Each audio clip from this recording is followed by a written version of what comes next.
and today I wanted to share our paycheck budget, which breaks down how I plan to make sure that our bills are covered by the income based on when we get paid. So I have already transferred the budget information that was in a video last week, and I kind of give more details on our amounts and everything in that video, so if you want to go check that out. This one is about allocating our bills and expenses from our beginning half of the month and the second half of the month. So let's flip over and take a look a little bit on our calendar.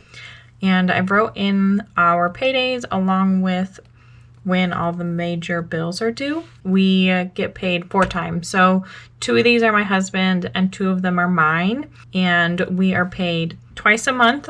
And the pay period goes from the 1st to the 15th. So we get paid after the 15th. And then the second pay period is from the 16th to the end of the month. And we'll receive that in the beginning of the month. So that's why we split it up into 2 columns on the other page. So flip to here. And we have our combined income listed at the top. This is the lowest estimate for our income. We could bring in more in the month, and typically we do, but we want to make sure that if we don't get extra income or anything, that our bills are covered. And so we will take this and then divide it by 2 and put it into each of those columns. So we have 2,410, and we'll put that on both of these columns. And then what we're going to do is we're going to go down and see when these bills show up on the calendar and determine which category we will put them in. So first we have mortgage, which you can see is at the end of the month. So we'll put that in the second half.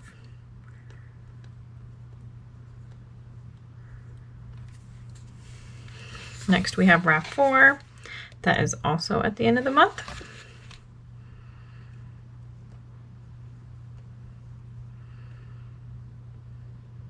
Next we have our motorcycle payment, which is due on the 20th. So we will also put that in the second half.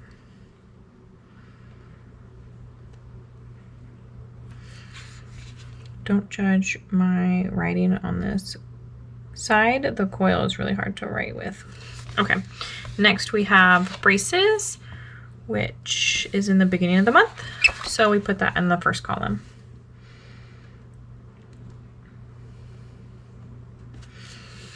Next we have cleaning, which is due at the end of the month. We get it done at the beginning of the month, and then they send an invoice, and then we pay it by the end. So we just kind of put it in the second half.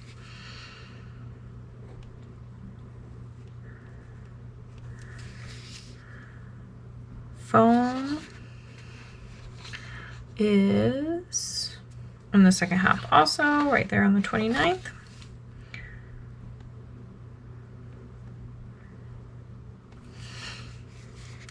Our internet this is our unique one. So it is due in the second half on the 23rd, but we normally get the bill pretty early, and I like to just pay it and get it out of the way. So we do pay this one in the first half of the month. That is just our personal preference and it's what works for us. And so for sewer and garbage, that is due on the 16th, which is technically in the second half, but it is actually before we get paid. So we do put that in the beginning of the month. And it's kind of the same with the internet. We get the bill for it well before it's due, and so we just make sure to pay as soon as we get it. And then life insurance is on the 16th. We have 38. And then Netflix is on the 10th, so that's the beginning of the month as well.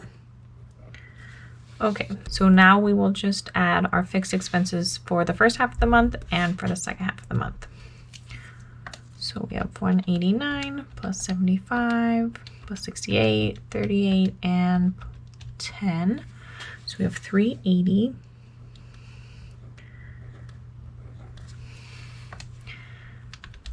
And then the second half, we have mortgage, our RAV4, the motorcycle, our cleaning, and phone bill. So that's 2,037. Okay, so then next are sinking funds.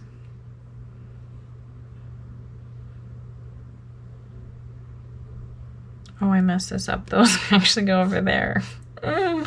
Whoops.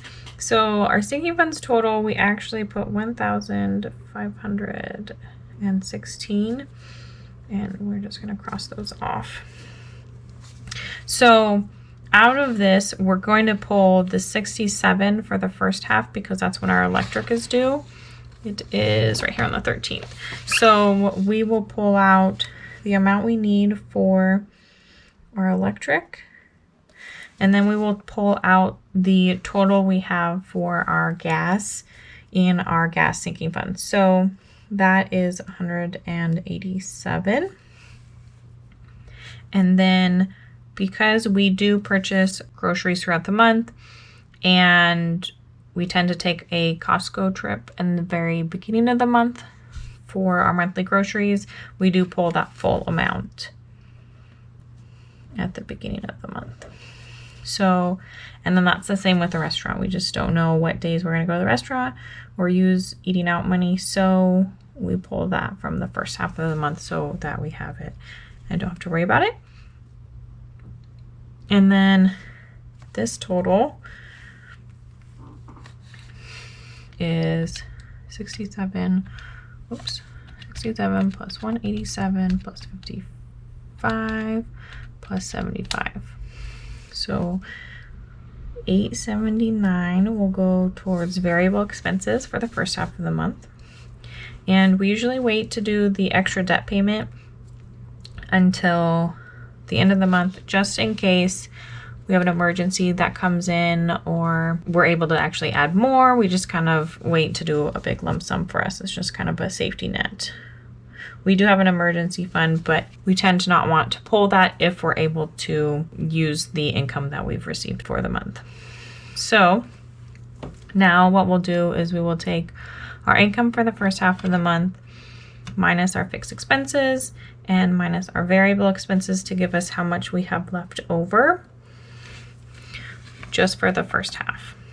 So we have 2,410 minus the 380 and minus 879 gives us $1,151, and that will actually be kept in our account, and then we will hold it over for the second half. So I will move it up here.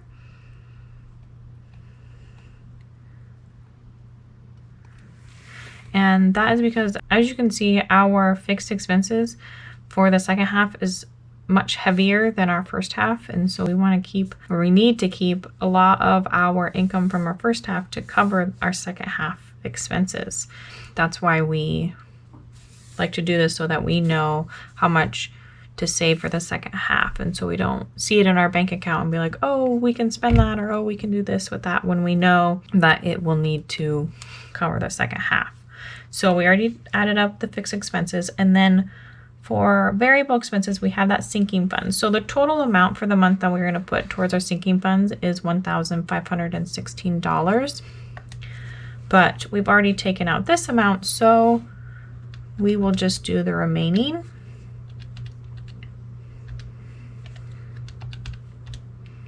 So we have $1,262 left to put into our sinking funds, and we don't have any left for groceries to add, and we don't have anything for restaurant. So this total will just go down to the bottom.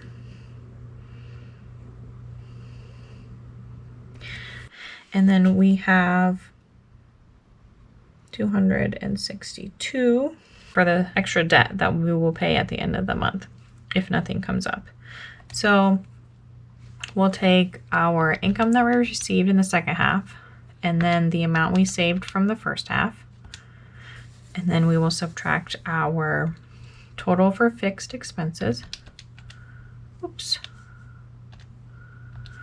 Okay, subtract that. Okay, and then we will subtract out our variable expenses, and then subtract out our extra debt payment, and it should equal 0. Perfect. So that means we have allocated every dollar that we received for the month of November. So that doesn't mean we don't have any money. It just means that we have decided what to do with our money. So like in our sinking funds, we know these are the things we want to spend our money on for that month or save for later months in regards to like auto insurance and that sort of thing. So this is how we break down our budget for each paycheck. If you enjoyed this video, let me know. You can either like, subscribe, or comment. I also have my budget and video supplies listed in the description and what I use to create this. And if you have any questions that aren't answered in there, feel free to leave them in the comments and I get back to you pretty quickly. Thank you for watching. I'll see you next time. Bye!